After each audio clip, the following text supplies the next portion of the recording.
पाकिस्तानी इंजमाम के खुलासे से मचा हड़कंप। हरभजन सिंह कबूल करना चाहते थे इस्लाम धर्म।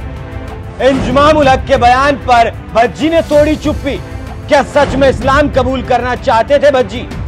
नमस्कार, एनएमएफ न्यूज देख रहे हैं आप। मैं हूं आपके साथ अभिषेक पंडित। पाकिस्तान के पूर्व कप्तान इंजमाम उल हक क्रिकेट से संन्यास लेने के बाद क्रिकेट पर कम, इस्लाम पर कुछ ज्यादा ही ज्ञान देने लगे हैं। तभी तो वेस्टइंडीज के पूर्व क्रिकेटर ब्रायन लारा को इस्लाम धर्म कबूल करने का न्योता देने के बाद अब भारत के पूर्व क्रिकेटर हरभजन सिंह के बारे में एक सनसनीखेज खुलासा करते हुए कह दिया कि भज्जी इस्लाम धर्म से इतना प्रभावित हैं कि वो इस्लाम धर्म कबूल करना चाहते थे। इंजमाम के इस खुलासे से जहां भारत में हड़कंप मच गया, तो वहीं दूसरी तरफ खुद भज्जी ने इंजमाम को लताड़ते हुए पूछा कि कौन सा नशा करके बात कर रहा है।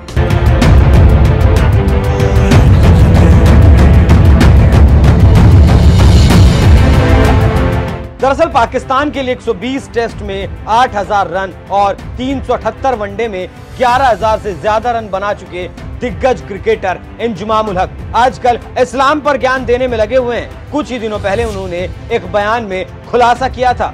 पाकिस्तान के पूर्व क्रिकेटर यूनुस खान ने कराची में टेस्ट मैच के दौरान ब्रायन लारा को इस्लाम धर्म कबूल करने के लिए कहा था। कुछ देर तक चुप रहने के बाद लारा ने कहा कि जिंदगी इसी तरह से जीनी चाहिए जैसे मुस्लिम लोग जीते हैं। इस्लाम का प्रचार प्रसार करने के लिए ब्रायन लारा को बलि का बकरा बनाने चले पाकिस्तान के पूर्व क्रिकेटर इंजमाम उल हक को लगता है अब भारत के दिग्गज क्रिकेटर हरभजन सिंह को बदनाम करने में वो लगे हुए हैं। इसलिए अब भज्जी के बारे में दावा कर रहे हैं कि वो इस्लाम कबूल करना चाहते थे। सोशल मीडिया पर वायरल हो रहे एक वीडियो में इंजमाम उल हक कह रहे हैं, हमारे पास एक कमरा था जहां प्रार्थनाएं की जाती थी। मौलाना तारिक जमील शाम को हमसे मिलने आते थे और हमें नमाज पढ़ाते थे। कुछ दिनों बाद इरफान पठान, मोहम्मद कैफ और जहीर खान भी आने लगे। 4 अन्य भारतीय क्रिकेटर वहां बैठते और हमें देखते रहते। हरभजन जो इस बात से अनजान थे कि तारिक जमील एक मौलाना है, उन्होंने कहा कि मैं इस आदमी से प्रभावित हूँ और उसके जैसा बनना चाहता हूँ। आपको बता दें, हरभजन सिंह सिख धर्म से ताल्लुक रखते हैं और अपने धर्म का ईमानदारी के साथ पालन भी करते हैं। लेकिन इंजमाम उल हक जैसे पाकिस्तानी क्रिकेटर ने इस्लाम धर्म का प्रचार करने के लिए हरभजन पर घटिया आरोप लगा दिए, जिस पर हरभजन सिंह बुरी तरह से भड़क गए और सोशल मीडिया पर ही इंजमाम उल हक को बुरी तरह से लताड़ते हुए कहा, ये कौन सा नशा पीकर बात कर रहा है? मुझे भारतीय होने पर गर्व है और सिख होने पर भी नाज है। ये बकवास लोग कुछ भी बकते हैं। कोरोना काल में पाकिस्तानियों के लिए चंदा मांगने वाले हरभजन सिंह ने इंजमाम उल हक को मुंह तोड़ जवाब तो दे दिया, लेकिन कोरोना काल में पाकिस्तानियों के लिए चंदा मांगने की वजह से हरभजन को ही ट्रोल किया जाने लगा। दीप्ति नाम की एक एक्स यूजर ने लिखा, डोनेशन दे दे टाइम याद नहीं आई थी इनकी बकवास। सुनील नाम की यूजर ने कहा, मगर भाई तू तो सपोर्ट करता है इन पाकिस्तानियों का।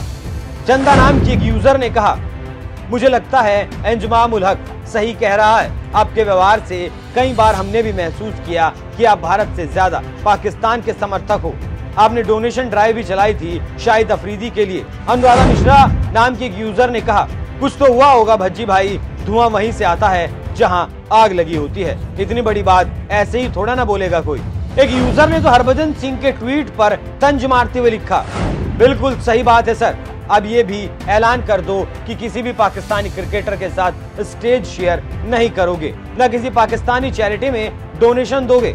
हरभजन सिंह ने तो इंजमाम उल हक के दावे पर मुंह तोड़ जवाब देते हुए कहा कि ये बकवास कर रहे हैं, मुझे भारतीय होने पर गर्व है और सिख होने पर भी नाज है। लेकिन सोशल मीडिया पर लोग उन्हें ही ट्रोल करने में लगे हैं, क्योंकि कोविड के दौरान हरभजन सिंह ने पाकिस्तानी क्रिकेटर शाहिद अफरीदी के लिए चंदा मांगा था। वैसे आपको क्या लगता है, इंजमाम उल हक का आरोप सही है या फिर गलत? अपनी राय हमें कमेंट कर जरूर बताएं। साथ ही हरभजन सिंह ने जिस तरह से मुंह तोड़ जवाब दिया है, उस पर भी अपनी राय हमें कमेंट कर जरूर बताइएगा। नमस्कार।